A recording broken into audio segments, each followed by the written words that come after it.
If you're looking to turn your machine embroidery into more than just a hobby, then this video might be for you.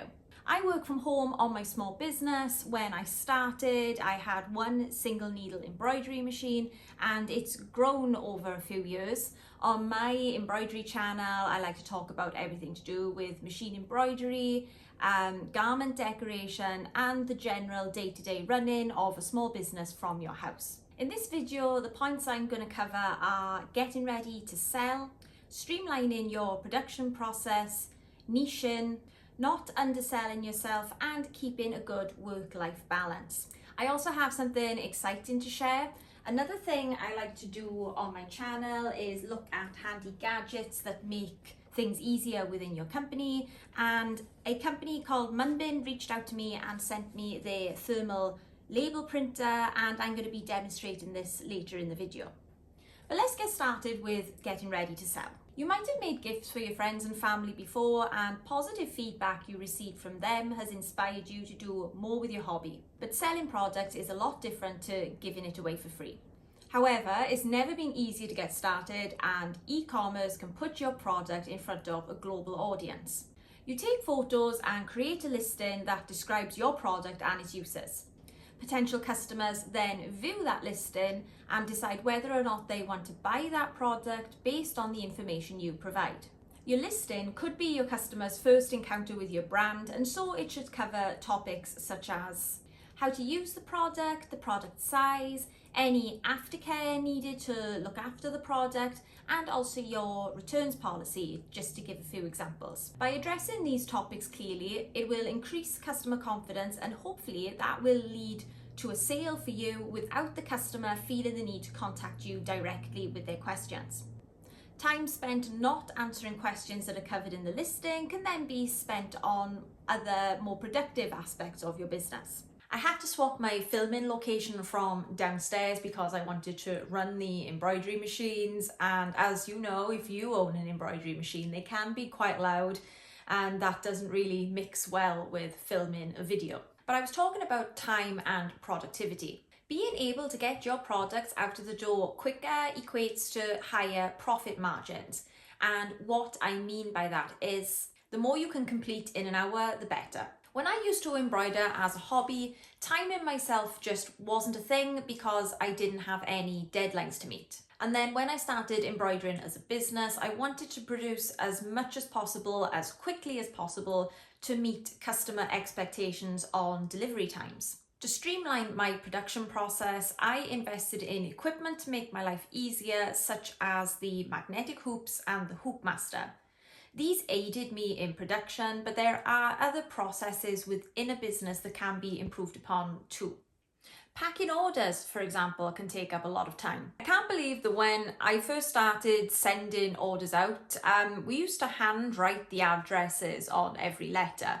And if it was going abroad, we'd have to get customs forms from the post office and handwrite those ourselves as well. And when I say we, I mostly mean my mother, because she is responsible for most of the packing in my business. But the point I'm getting at is it takes up a lot of time. And it took me far too long to realise that the key in streamlining this area of the business was to purchase my postage online. That did speed up the process a lot, but when you are purchasing your postage online, you have to print out the labels yourself. And if you have a lot of orders, which I hope you will, you'll find yourself printing out a lot of labels, and then your next big bugbear is going to be the cost of printer ink. But what if I told you there's a type of printer available that doesn't use any ink at all? Behold, the thermal printer.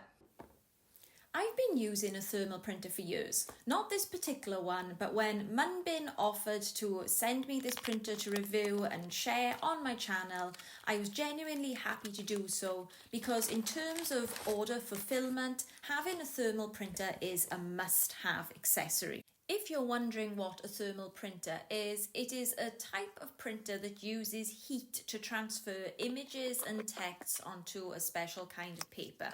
They're known for being very fast and economically efficient. The printer MUNBYN sent me is the P941B in pink to match my brand. It's very cute, and it also comes in white. Everything I needed to get started was in the box, and they also included some handy QR codes which you can scan and watch tutorials on how to set the printer up online. I will say though that setting up the product was extremely easy. I think I had it up and running and was printing out my first labels within about 5 minutes. The printer works with Windows and Mac operating systems.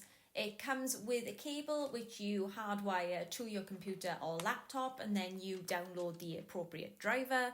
Or if you are printing from a smartphone or tablet, the printer does have a Bluetooth feature and you can wirelessly print from your smartphone or tablet after downloading the MUNBYN app. This printer does more than just print the standard 6x4 shipping labels. MUNBYN also supplied me with these quirky stickers, which I customised with my own artwork and logo, and I'm going to use these to give my packages a personal touch. Customers who buy from small businesses love to see your personality come through, and because of their low price point and the speed of the thermal printer, these quirky labels are a great, cost-effective way to connect with customers. If you would like more information about this product or would like to purchase it for yourself, I will leave the links down in the description below for the printer and the consumables I used in this video. If you would like me to do a more in-depth review on this product, then leave a comment. When I first started Pinkbird Originals, I let myself be pulled in every direction. And it took me a while to realise that while experimenting with different projects is fun and educational, not every one of those projects had to become a part of my business. I still get it now, but especially when I was starting out, I'd have a lot of people saying, oh, you do embroidery, you could do this and you could do that, and it could be anything from baby clothes to Christmas jumpers, and what I was actually embroidering was patches for my artwork. Didn't really relate to either of those two things, but because I was kind of so open to everything, which isn't a bad thing, I'd be like, oh yeah, I'll give it a go. If somebody's saying I should do it, there's a demand for it. But in practice, it didn't work out that every project or every product I added to my website really fit on my website. And that's because not all of these products met the expectations of my audience. When you're commercializing your hobby, you're turning it into work. So try to play to your strengths and focus on the projects you naturally gravitate towards making. That way it feels like less of a chore when you're trying to establish your business, and you'll find it easier to attract customers to a product you're passionate about. There's nothing to stop you diversifying in the future, but trying to tick too many boxes at once could see you sinking money into stock you can't shift because it isn't appealing to your core audience. Buying stock and consumables to make your products does tie up a lot of your money, but they won't be your only expenses. Knowing that your costs also include a lot of unseen overheads like your utility bills, such as your internet and electricity, and also stationery, will help you when you're trying to fairly price your product. If you're moving into a dedicated shop or unit, then these costs are normally more clear than if you're working from a home business, where it can sometimes be hard to distinguish where the business ends and your home life starts. If it is your eventual plan to replace employment with your growing business, then price your products to account for your wage as well. Because you are your own employer now, so you have to make sure that you don't undersell yourself. When you're just starting out, it's a little bit scary and you feel like you can't charge what you want to charge because you don't have that experience. But you need to think about all of the expenses, and it has to be worth your time. To start this business, you would have invested in expensive equipment and supplies, and also learned a skill that other people don't have, which is why they come into you. They're relying on you to provide that service. After all the other expenses are taken out, and after your labour, the figure you're left with should be worth the exchange of your technical knowledge. When you turn your passion into a business, it's easy to forget that it's no longer just a hobby.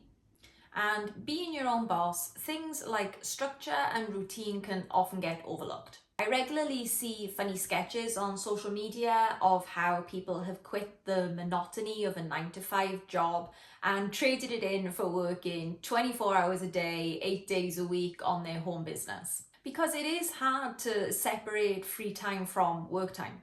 And this isn't to say that you can't continue embroidering as a hobby alongside doing it as your business. But I know from experience there's a certain amount of guilt you feel when there's an order outstanding but you aren't working on it, you're doing something else for yourself. And running a home business should feel like a liberating experience. You shouldn't feel begrudged taking time off for yourself, which is why setting boundaries from the outset will help you not to feel so bogged down. And if I'm not functioning well because I'm not taking breaks, and is leading me to feel overwhelmed, then the business also isn't functioning well as a result. Anyway, these are just a few points and I hope you found some of them helpful. If you have any of your own points you'd like to share which you think might be helpful for others to hear, then leave them down in the comment section below. If you'd like to know more about the MUNBYN printer, then a link to their website where it is available to purchase is down in the description below. And if you made it this far into the vlog, well done. Please like and subscribe to support my channel, and hopefully I will see you next time. Bye bye.